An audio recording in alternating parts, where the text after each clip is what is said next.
Hello everyone, my name is Saurabh और आज के इस वीडियो में class 11th chemistry chapter first का हम एक इम्पॉर्टेंट टॉपिक कवर करेंगे, how to calculate empirical formula and molecular formula. तो चलिए एक क्वेश्चन की मदद से हम देखते हैं इसे। तो क्वेश्चन ये दिया हुआ है, ए compound contains 4.07% hydrogen, 24.27% carbon and 71.65% chlorine. Its molar mass is 98.96 gram. What is its empirical formula and molecular formula? तो देखिए, जब भी आपको empirical formula या molecular formula निकालने के लिए आएगा तो आपको टोटल 7 टेबल्स इस तरह से बना लीजिए, 7 टेबल्स। तो इसमें क्या लिखना है, फर्स्ट में लिखिए एलिमेंट, सेकंड सिंबल, थर्ड में percentage of element, atomic mass of element, इसके बाद लिखिएगा moles of element, percent, moles क्या होता है, परसेंट बाई एटॉमिक मास, और एक और मोल्स का फॉर्मूला होता है given mass by atomic mass भी करके आप निकाल सकते हैं। इसमें हमें परसेंट दिया हुआ है तो परसेंट बाई एटॉमिक मास करेंगे, जहाँ पे निकालना हो तो एक और फॉर्मूला से हम निकाल सकते हैं given mass by molar mass या एटॉमिक मास। नेक्स्ट हम निकालते हैं simplest molar ratio and last होता है सिंपलेस्ट होल नंबर, ये लिखिएगा simplest whole number molar ratio. तो चलिए इसे सॉल्व करते हैं। तो सबसे पहले देखिए एलिमेंट, तो एलिमेंट मेरे पास क्या क्या दिया हुआ है, तो हम लिखते हैं यहाँ पे एलिमेंट कार्बन है तो कार्बन लिख देते हैं। इसके बाद मेरे पास हाइड्रोजन है तो यहाँ हाइड्रोजन लिख दीजिए, और एक और एलिमेंट है क्लोरीन तो क्लोरीन लिख देते हैं। इन सब का सिंबल तो आपको पता ही होगा, कार्बन C, हाइड्रोजन H, और क्लोरीन का क्या लिखना है आपको Cl। परसेंटेज, तो देखिए इसमें कार्बन कितना परसेंट दिया हुआ है, यहाँ पे compound contains this much hydrogen, तो हाइड्रोजन 4.07%, तो हाइड्रोजन लिख देते हैं यहाँ पे 4.07%। इसको इस तरह से पहले लिखेंगे कार्बन, क्योंकि ये हमारा जो फॉर्मूला आएगा तो उसमें एक अरेंज करके लिखेंगे उसे, कि जैसे CH3Cl या जो भी फॉर्मूला आएगा, इसलिए पहले कार्बन को हम लिख दिए। तो यहाँ पे 4.07% हाइड्रोजन है। नेक्स्ट है कार्बन क्या है, अब इसको पहले भी लिख सकते हैं, उससे भी कोई दिक्कत नहीं है। कार्बन कितना है 24.27%, तो कार्बन लिख देते हैं 24.27%।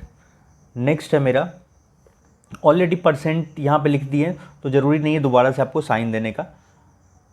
नेक्स्ट है क्लोरीन, क्लोरीन कितना है, तो क्लोरीन का परसेंटेज दिया हुआ है 71.65, तो ये लिख लेना है। अगला है एटॉमिक मास, तो आपको कार्बन का पता है एटॉमिक मास क्या होता है 12, हाइड्रोजन का 1 होता है, क्लोरीन का होता है 35.5। नेक्स्ट हमें मोल्स कैलकुलेट करना है, तो मोल्स कैलकुलेट करने के लिए आपको क्या बताया, percent divide by atomic mass. तो यहाँ परसेंटेज ऑलरेडी दिया हुआ है, कितना दिया हुआ है 24.27 अपॉन क्या कर देंगे 12 कर देंगे। इनको जब डिवाइड कीजिएगा, देखिए अप्रॉक्स 2 आएगा, 12 2 क्या होता है 24, अगेन इसको डिवाइड कीजिएगा तो ये लगभग ये आ जाता है। Again percent divide by atomic mass, तो यहाँ पे परसेंट क्या है इसका हाइड्रोजन का 4.0 अपॉन ये करेंगे 1, तो ये आ जाएगा 4.07। तो ये समझ में आ गया होगा। नेक्स्ट है क्लोरीन का, तो क्लोरीन देखिए 71.65 अपॉन 35.5, इसका डबल कीजिएगा 35.5 का, तो ये होता है 71, तो 2 पॉइंट समथिंग आएगा, और ये इसको डिवाइड आप कीजिएगा तो ये आ जाएगा 2.02। अब निकालते हैं हम सिंपलेस्ट मोलर रेशियो। तो इसको कैलकुलेट करने के लिए क्या करना पड़ता है कि सबसे पहले ये लिख लीजिए जो भी रहेगा, जैसे कार्बन का जो भी हम निकाल लेना, मोल्स ऑफ एलिमेंट, कार्बन का कितना है 2.02, तो इसको हमेशा ऊपर लिखना है आपको, अपॉन इनमें से क्या करते हैं, तीनों में से सबसे जो लोएस्ट है उससे डिवाइड करेंगे सब में। तो इन तीनों में देख रहे हैं कि इसका मोल क्या है 2.02, 4.07, तो सबसे लोएस्ट क्या है यहाँ पे 2.02, तो इसका आंसर आ जाएगा 1।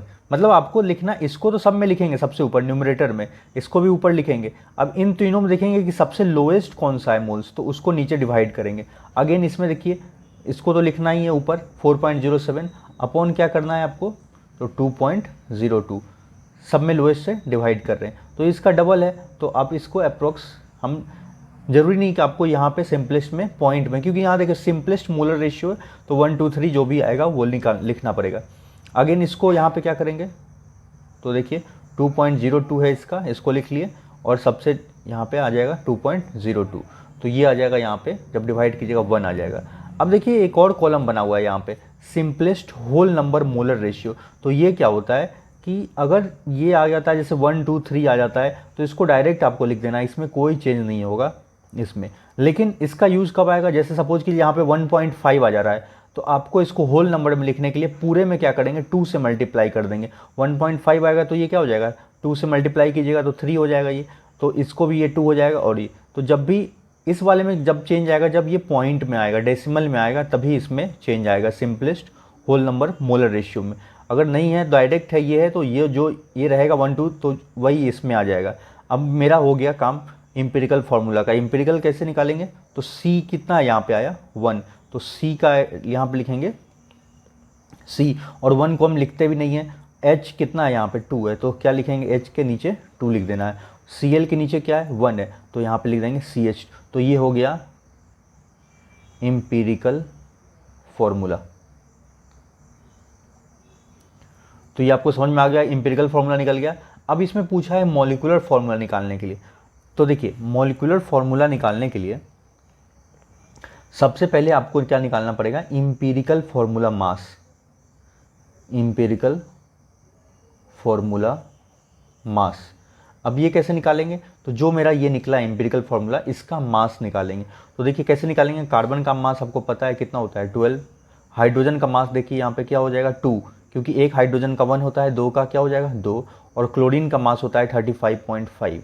इन सबको ऐड कर दीजिए तो ये कितना हो जाएगा 12 + 2 14, 14 + 35.5, तो ये आ जाएगा 14 यानी 49.5।